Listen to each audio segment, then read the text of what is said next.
Fala galera, beleza? Neste vídeo vamos aprender a respeito dos ácidos, suas propriedades e suas respectivas nomenclaturas. O ácido é a primeira das 4 funções inorgânicas que são aprendidas no ensino médio em química. Ácidos, assim como bases e sais, são definidos de acordo com Arrhenius, que foi um cientista que propôs uma definição para eles. Há outras também definições para ácidos e bases de outros cientistas que englobam uma quantidade maior de substâncias. Porém, neste momento, a definição de Arrhenius é mais do que suficiente para que nós entendamos o que significa, o que é e as características dos ácidos. Ácidos vão ser definidos por Arrhenius como qualquer uma das substâncias que vai liberar íons, e esses íons têm que ser do tipo H+, o hidrogênio que perdeu um elétron, quando, e isso é muito importante, são adicionados em água. Ou seja, todos os ácidos são substâncias moleculares que vão ionizar e liberar íons, permitindo passagem de corrente elétrica. Todos os ácidos dissolvidos em água conduzem corrente elétrica.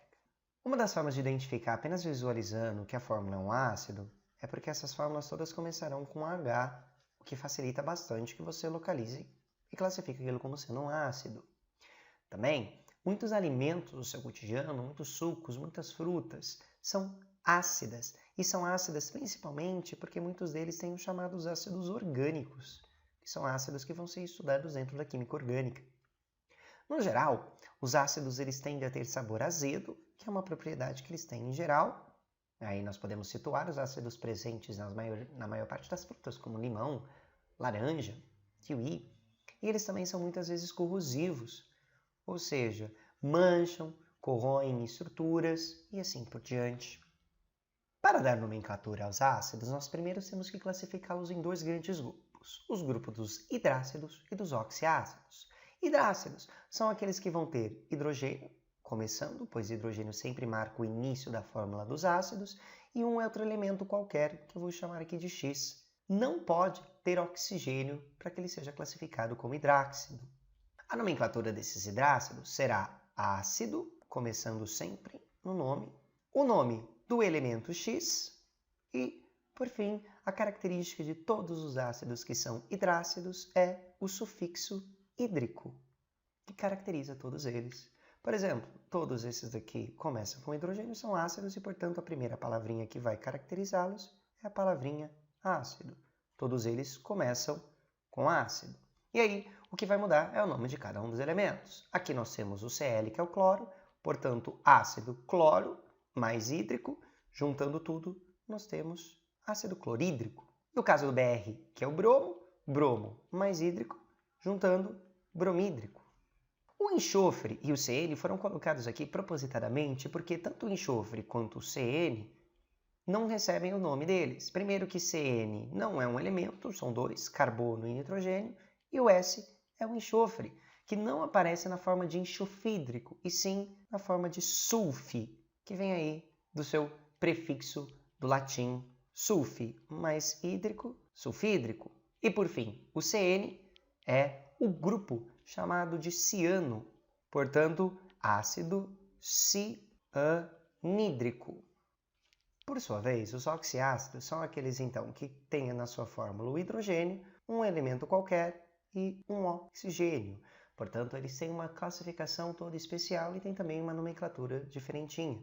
Eles então recebem o nome também de ácido, e aí vem o nome do elemento X e um sufixo e um prefixo que dependem muito de cada tipo de ácido. Portanto, para que nós consigamos dar nomenclatura para os principais oxiácidos, vou montar essa tabelinha aqui com vocês. Nessa tabela, nós vamos começar tendo 4 partes diferentes e a parte inicial é a segunda parte aqui. Nessa segunda parte, o nome do elemento X aparece aqui e nós vamos terminar todos eles com o prefixo ico. E neste caso não há nenhum sufixo antes. Nele, nós vamos criar os principais oxiácidos, que são os constituídos por nitrogênio, cloro, carbono, enxofre e fósforo. Lembre-se da frasezinha, na classe, comi sanduíche de presunto, para lembrar, então, dos principais elementos. Como todos eles são ácidos e começam com hidrogênio, nós vamos colocar H em todos. E como todos eles são oxiácidos, nós vamos também colocar oxigênio em todos. Para então terminar a fórmula destes ácidos oxiácidos, nós vamos colocar numerozinhos aqui no oxigênio e nos hidrogênios para mexer na fórmula deles e colocar que nem a fórmula realmente é. Para isso, nós vamos pular os dois primeiros, que não tem nada, e vamos começar uma contagem assim. 2 números 2, 2 números 3, vem aqui para cima que acabou lá embaixo, 2 números 3 de novo e 2 números 4. Então nós vamos 1, que não é colocado, 2, 2, 3, 3, 3, 3 de novo, 4, 4. Com isso, nós temos então os principais ácidos que são aqueles que terminam em nico. Ácido, esse é o nitrogênio, ele não aparece na forma de nitrogênio, ele aparece com o nome do elemento nitro, portanto, nitro, e aí termina em ico, ácido nítrico. Ácido, esse é o cloro, ico, ácido clórico. Ácido carbono, ico, carbônico. Ácido, lembra lá que o enxofre aparece como sulfi ou sulfur, neste caso ácido sulfúrico, sulfúrico, e ácido fosfórico, portanto ácido fosfórico. Estes são os principais, todos eles terminados em ico. E aí, se você monta essa linha principal aqui, na classe como sanduíche de presunto, preenche com os hidrogênios, oxigênios e os respectivos números, facilmente você converte estes carinhas em qualquer um dos outros possíveis. Eles podem ganhar oxigênio ou eles vão poder perder átomos de oxigênio. Por exemplo, um carinha que ganha oxigênio aqui é o HClO3. Se ele tinha 3 e ganhou 1, fica com 4. E aí ele se torna o perico, ou seja, ele ganha um sufixo. Nesse caso, percloroico, ácido perclórico. Já perdeu? A maioria deles quase perde. Tinha 3, foi para 2. Tinha 3, foi para 2. Tinha 4, foi para 3. E tinha 4, também vai para 3. Todos esses aqui recebem, então, a mudança de ico para oso. Nítrico, nitroso. Clórico, cloroso. Sulfúrico, sulforoso. Fosfórico, fosforoso.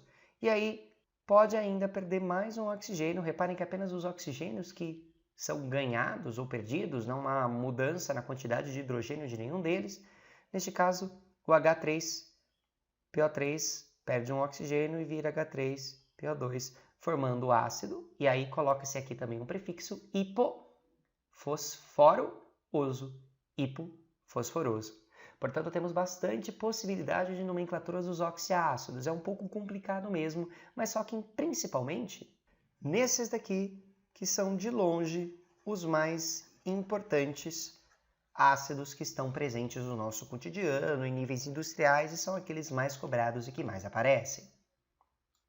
Essa tabelinha, então, é a tabelinha que foi montada anteriormente, só para, então, utilizá-la para que nós consigamos a nomenclatura de 3 ácidos aqui. H2SO4 está aqui. Se ele está aqui, ele recebe o nome de ico no final. Ácido. Todos eles começam com ácido. O S é o sulfuro. E aí nós vamos terminar com ico. Ácido sulfúrico. HClO. Saímos de 3, vamos para 2, vamos para 1. Portanto, do ico para o oso, do oso para o hipooso. Esse é o ácido, prefixo hipo, cloro e oso, ou seja, hipocloroso. O HNO3, que está aqui, passa do ico para o oso, portanto, do nitro, lembra que ele não aparece como nitrogênio, nítrico, nitroso. E, por fim, o HClO4 é o que ganhou aí a mudança de um oxigênio a mais. Mantém-se o ico, coloque-se o prefixo per, portanto, ácido per, este é o cloro, e adiciona o ico, perclórico. Beleza? Para classificar esses ácidos, nós também podemos classificá-los de 3 formas diferentes. Numa delas, que é uma classificação apenas organizacional, nós temos a quantidade de hidrogênios que são ionizáveis. Por exemplo, um monoácido tem apenas um único hidrogênio para ionizar. É o caso do HCl, do HNO3 e do HClO. Já um diácido vai possuir 2, como por exemplo o sulfúrico e o ácido carbônico. Um triácido, por sua vez, 3 hidrogênios ionizáveis, como é o caso do H3PO4. e assim por diante. Uma outra classificação para esses ácidos é de acordo com a sua volatilidade. Volatilidade pode ser entendida como a capacidade de uma substância em evaporar naturalmente. Como, por exemplo, é o caso do álcool, que não precisa ser aquecido à ebulição para conseguir evaporar. Ácidos que são muito voláteis saem na forma de vapor de uma forma muito fácil. A maior parte dos ácidos são voláteis. Mesmo dissolvidos em águas, eles conseguem evaporar. Os poucos voláteis basicamente são o sulfúrico, dos mais importantes, que é o H2SO4, e o fosfórico, que é o H3PO4.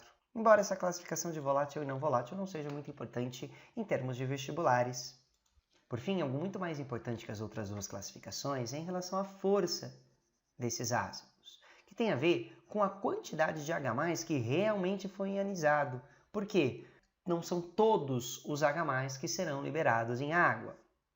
Essa força será avaliada basicamente por esse grau de ionização, que é chamado de alfa, que ele pode ser facilmente entendido como uma relação matemática da razão entre o número de moléculas ionizadas dividido pelo número de moléculas totais que foram adicionadas lá. Por exemplo, no caso do HCl, ele tem um alfa de 92%.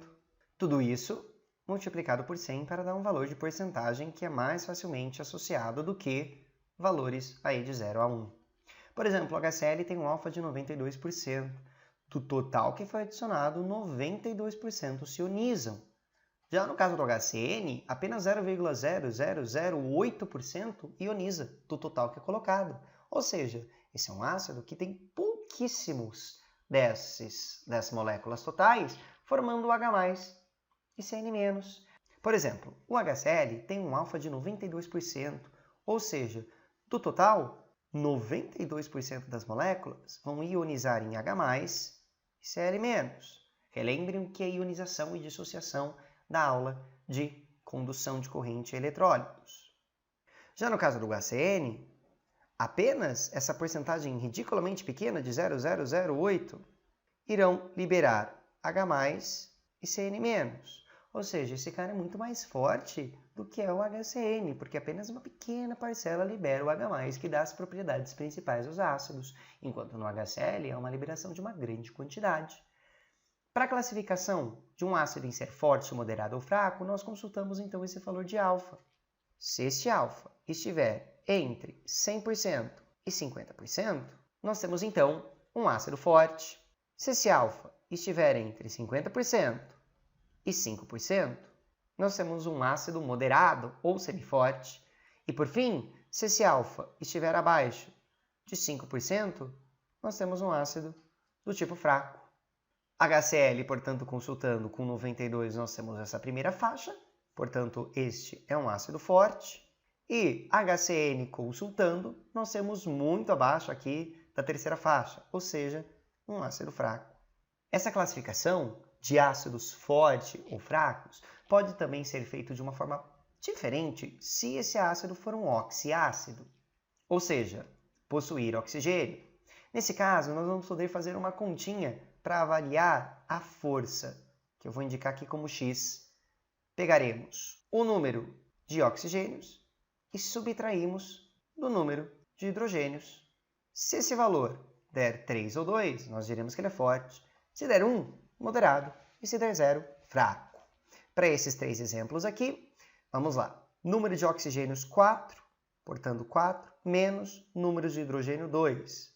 4 menos 2, 2. Olhamos aqui, vemos que 2 ou 3 dá a primeira característica, portanto, o ácido sulfúrico é um ácido forte, com alfa acima de 50%. Já o HClO, se fizermos a conta, temos um oxigênio aqui e um hidrogênio aqui. 1 menos 1, 0. Olhando na tabela, isso nos classifica ele, então, como um ácido fraco, com alfa abaixo de 5%. E por último, o HNO2, 2 oxigênios menos o número de hidrogênios, que é 1, 2 menos 1, 1. Olhando na tabela, damos então um ácido moderado ou semiforte. Por fim, um exercício da Unesp de 2009 sobre os compostos HCl, HSO4, H3BO3 e H2CO4 são feitas as seguintes afirmações. Todos eles iniciam-se por hidrogênio e, portanto, são ácidos. Esse daqui é um ácido que não falei, porque ele não é tão importante assim, mas apareceu nesse exercício, ele é chamado de ácido bórico. 1. Todos sofrem ionização em água quando em meio aquoso, originando íons livres. Perfeito. Ácidos são substâncias moleculares, eletrólitos moleculares, que ionizam em água, sempre originando íons livres. Essa primeira aqui está correta. 2. Segundo Arrhenius, todos são ácidos porque quando em meio aquoso originam cátions H+. Perfeito. Todos eles têm hidrogênio e todos eles liberam esses cátions H+, quando em meio aquoso, que é justamente o que diz Arrhenius. Portanto, o 2, correto também. 3. Todos são compostos moleculares. Perfeito. Todos são formados apenas por ametais, são todos compostos moleculares. Todos os ácidos são moleculares. Certinho. 4. De acordo com o grau de ionização, HCl, H2 e SO4 são ácidos fortes. Nós não temos valor de alfa para avaliar aqui, nós não temos tabela, mas nós temos um oxiácido que pelo menos ajuda a gente a classificar o H2 e SO4 como forte, fraco ou moderado. Para fazer a continha, então, nós temos que esse X vai ser o número de oxigênio, que é 4, menos o número de hidrogênio, que é 2. 4 menos 2 dá 2. 2, lembrando aí, 3 ou 2 forte, 1 moderado e 0 fraco. Já o HCl não há nenhuma informação, mas como o HCl é um ácido muito importante, que é o que está presente no estômago da gente, o ácido clorídrico, ele é um ácido que há uma necessidade que todo mundo saiba que é um ácido muito forte, muito importante, que é o clorídrico. Tem um alfa aí de 92% e é um ácido forte. Portanto, esse daqui também está correto. Por fim, o 5. Os compostos H3BO3 e H2CO3 formam soluções aquosas com alta condutividade elétrica. Para ter alta condutividade elétrica, tem que ser um ácido muito forte, que libere bastante cátions e ânions.